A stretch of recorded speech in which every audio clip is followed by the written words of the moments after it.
Assalamualaikum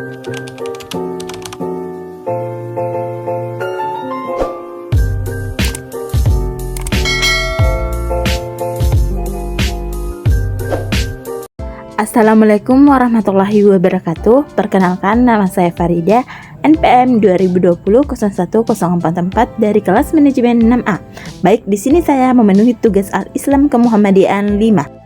Baik, di sini saya akan menjelaskan materi mengenai Muhammadiyah sebagai gerakan pendidikan Part 1. Ada 3 pembahasan materi kali ini. Yang pertama, faktor yang melatar belakangi gerakan Muhammadiyah di bidang pendidikan. Yang kedua, cita-cita pendidikan Muhammadiyah. Yang ketiga, bentuk-bentuk dan model pendidikan Muhammadiyah. Yang pertama, faktor yang melatar belakangi gerakan Muhammadiyah di bidang pendidikan. Ke-1, faktor internal. A. Kelemahan dan praktek ajaran Islam. Kelemahan praktek ajaran agama Islam dapat dijelaskan melalui 2 bentuk. Yang pertama, tradisionalisme. Pemahaman dan praktek Islam tradisionalisme ini ditandai dengan pengukuhan yang kuat terhadap kekhazanan intelektual Islam masa lalu dan menutupi kemungkinan untuk melakukan ijtihad dan pembaharuan dalam bidang agama. Paham dan praktek agama yang seperti ini mempersulit agenda umat untuk dapat beradaptasi dengan perkembangan baru yang banyak datang dari luar barat. Tidak jarang kegagalan dalam melakukan adaptasi itu termanifestasikan dalam bentuk-bentuk sikap penolakan terhadap perubahan dan kemudian beropologi terhadap kebenaran tradisionalisme yang telah menjadi pengalaman hidup selama ini. Sinkrotisme. Pertemuan Islam dengan budaya lokal di samping telah memperkaya kekhazanan budaya Islam, pada sisi lainnya telah melahirkan format-format sinkretik pencampur adukan antara sistem kepercayaan asli masyarakat budaya setempat. B. Kelemahan lembaga pendidikan Islam. Lembaga pendidikan tradisional Islam. Pesantren merupakan sistem pendidikan Islam yang khas Indonesia. Transformasi nilai-nilai keislaman ke dalam pemahaman dalam kesadaran umat secara institusional sangat berhutang budi pada lembaga ini. Namun terdapat kelemahan dalam sistem pendidikan pesantren yang menjadi kendala untuk mempersiapkan kader-kader umat Islam yang dapat tumbuh dan berkembang sesuai dengan zaman. Salah satu kelemahan itu terletak pada materi pelajaran yang hanya mengajarkan pelajaran agama seperti bahasa Arab, tafsir hadis, ilmu kalam, tasawuf, dan ilmu falak. Pesantren tidak mengajarkan materi-materi pendidikan umat seperti ilmu hitung, biologi, kimia, fisika, ekonomi, dan lain sebagainya yang justru sangat diperlukan bagi umat Islam untuk memahami perkembangan zaman dan dalam rangka menunaikan tugas sebagai khalifah di muka bumi. Kedua, faktor eksternal. A. Kristenisasi. Faktor eksternal yang paling banyak mempengaruhi kelahiran Muhammadiyah adalah kristenisasi, yakni kegiatan-kegiatan yang terprogram dan sistematis untuk mengubah agama penduduk asli, baik yang muslim maupun bukan, menjadi Kristen. Kristenisasi ini mendapatkan peluang bahkan didukung sepenuhnya oleh pemerintah kolonialisme Belanda.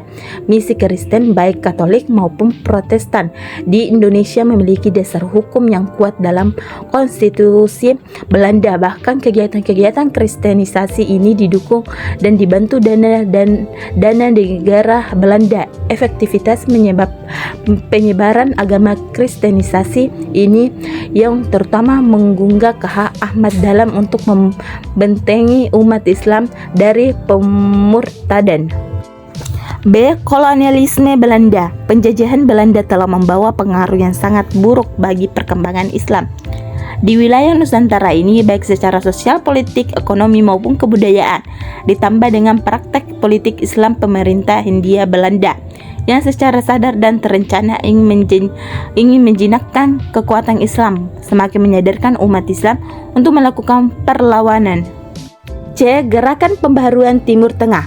Gerakan Muhammadiyah di Indonesia pada dasarnya merupakan salah satu mata rantai dari sejarah panjang gerakan pembaharuan yang dipelopori oleh Ibnu Taimiyah, Ibnu Qayyim, Muhammad bin Abdul Wahab, Jamaluddin Al-Afghani, Muhammad Abduh Rashid Ridha, dan lain sebagainya. Persentuhan itu terutama diperoleh melalui tulisan-tulisan Jamaluddin Al-Afghani yang dimuat dalam majalah Al-Urwatul naskah yang dibaca oleh Kah Ahmad Dahlan. Tulisan-tulisan yang membawa angin segar pembaharuan itu ternyata sangat mempengaruhi Ahmad Dahlan dan merealisasikan gagasan-gagasan pembaharuan ke dalam tindakan amal yang real secara terlembaga.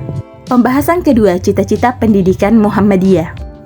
Cita-cita pendidikan yang digagas Kai Dahlan adalah lahirnya manusia-manusia baru yang mampu tampil sebagai ulama intelek atau intelek ulama, yaitu seorang muslim yang memiliki keteguhan iman dan ilmu yang luas, kuat jasmani dan rohani.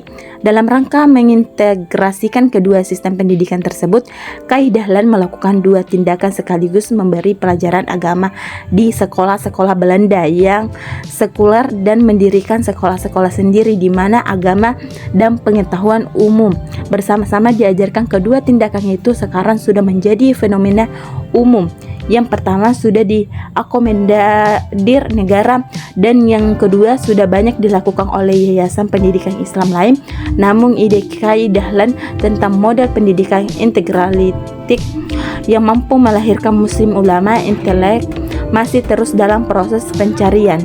Dalam konteks pencarian pendidikan integralistik yang mampu memproduksi ulama intelek profesional, gagasan Abdul Mukti Ahli menarik disimak. Menurutnya, sistem pendidikan dan pengajaran agama Islam di Indonesia ini yang paling baik adalah sistem pendidikan yang mengikuti sistem pondok pesantren karena di dalamnya diresapi dengan suasana keagamaan, sedangkan sistem pengajaran mengikuti sistem madrasah sekolah.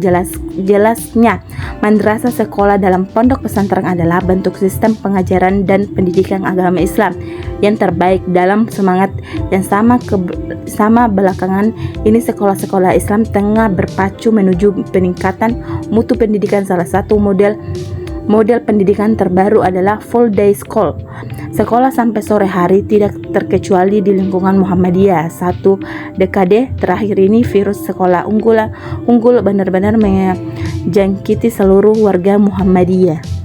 Lembaga pendidikan Muhammadiyah mulai taman kanak-kanak, TK hingga perguruan tinggi PT berpacu dan berlomba-lomba untuk apabila Muhammadiyah benar-benar membangun sekolah universitas unggul, maka harus ada keperbaruan untuk merumuskan bagaimana landasan filosofis pendidikannya sehingga dapat meletakkan secara tepat bagaimana posisi lembaga-lembaga pendidikan Muhammadiyah di hadapan pendidikan nasional dan kedudukannya yang strategis sebagai pengembangan ilmu pengetahuan dan teknologi serta fungsinya sebagai wahana dakwah Islamiyah orientasi filosofis ini jelas sangat membingungkan. Apa harus mengikuti arus pendidikan nasional yang sejauh ini kebijakannya belum menuju pada garis yang jelas karena setiap ganti materi mesti ganti kebijakan.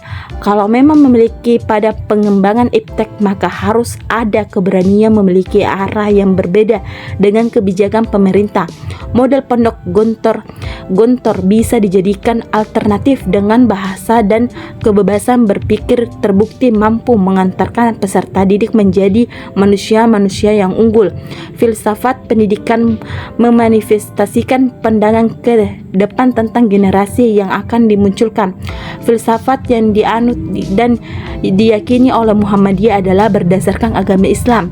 Maka sebagai konsekuensinya logika Muhammadiyah berusaha dan selanjutnya melandaskan filsafat pendidikan Muhammadiyah atas prinsip-prinsip filsafat yang diyakini dan dianutnya sebagaimana gerakan dakwah pendidikan Muhammadiyah atas prinsipnya.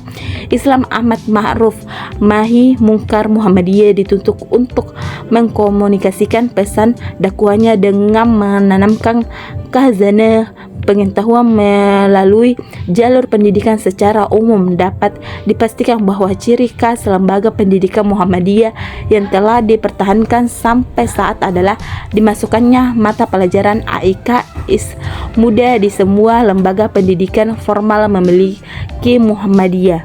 Pembahasan ketiga, bentuk-bentuk dan modal pendidikan Muhammadiyah.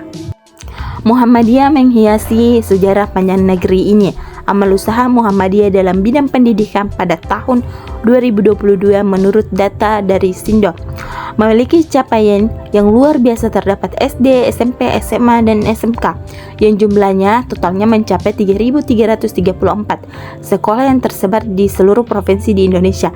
Berikut adalah rinciannya: sekolah dasar SD 1094, sekolah menengah pertama SMP 1128, sekolah menengah atas SMA 558, sekolah menengah kejurusan SMK 554. Muhammadiyah telah membangun sebanyak 174 perguruan tinggi, termasuk milik Aisyah yang terdiri dari akademi sama dengan 18, politeknik 4, institut 5, sekolah tinggi 99. Sedangkan jumlah pondok pesantren ponpes di bawah naungan Muhammadiyah terus bertambah. Terbaru ada 440 ponpes yang tersebar di seluruh Indonesia dengan lebih dari 67.000 santri. Capaian ini jelas secara kuantitas sangat membanggakan. Melihat data di atas, hal ini bisa menjadi tantangan dan peluang tantangan untuk meningkatkan kualitas pendidikan Muhammadiyah dan peluang untuk basis perkaderan. Secara teoritik ada 3 alasan mengapa pendidikan IK perlu diajarkan. Yang pertama, mempelajari IK pada dasarnya agar menjadi bangsa Indonesia yang beragama Islam dan mempunyai alam pikiran modern tajdid dinamis. Yang kedua, memperkenalkan alam pikiran tajdid dan diharapkan peserta didik dapat tersentuh dan sekaligus mengamalkannya. Yang ketiga, perlunya etika akhlak peserta didik yang menempuh pendidikan di lembaga pendidikan Muhammadiyah.